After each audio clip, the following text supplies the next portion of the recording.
hip hop is boring.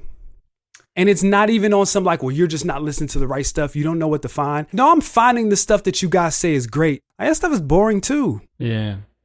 It's been a rough year.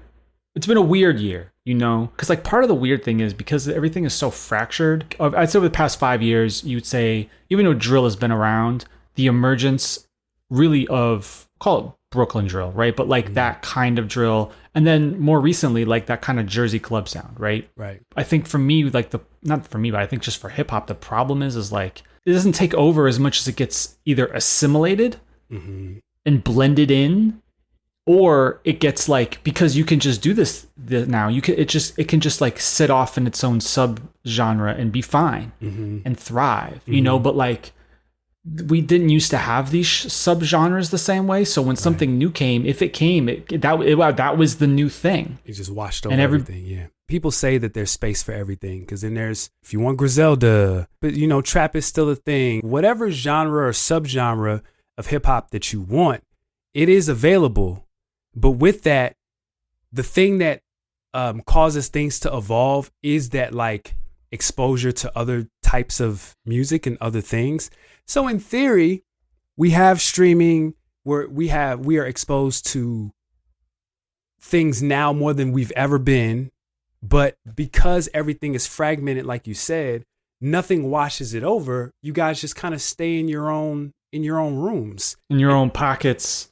I think that's part of it. I also think like, even though you could make algorithms that weren't designed to do this, the current algorithms are designed to just feed you more of what you want. Right. So it's harder, like, you know, the old era with gatekeepers and A&Rs that were picking what went where and, you know, MTV actually deciding what they wanted. Like all that had huge problems, right. But it at least allowed for the concept of counter programming, where it's like, there's a lot of this. So I think maybe this stands out.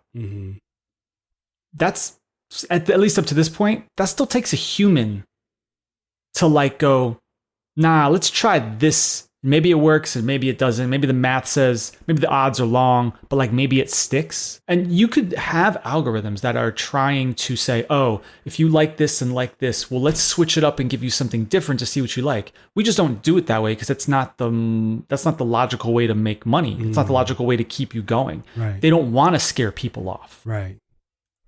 So they just feed you the same. And so I don't know. I mean, it'd be interesting if somebody tried to have an algorithm that was like every so often was like, you know what? We're just going to toss you something you might hate. Right. And we're just going to have to learn to live with that.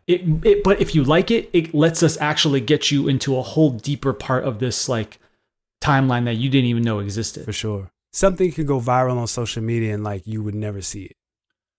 You know, whereas a number one video on, or number one song on the radio, or number one video on a singular television station, everybody sees that. Makes it easier. Or there's no, your internet is different than my internet. What's even wilder is like, just like the world of Twitter and like TikTok, very different. Like things work, things don't work. It's just like different. Some of that is demographics. Some of that is just how their particular algorithms work, what people expect out of it. It's hard. Everything's very fractured. Yeah.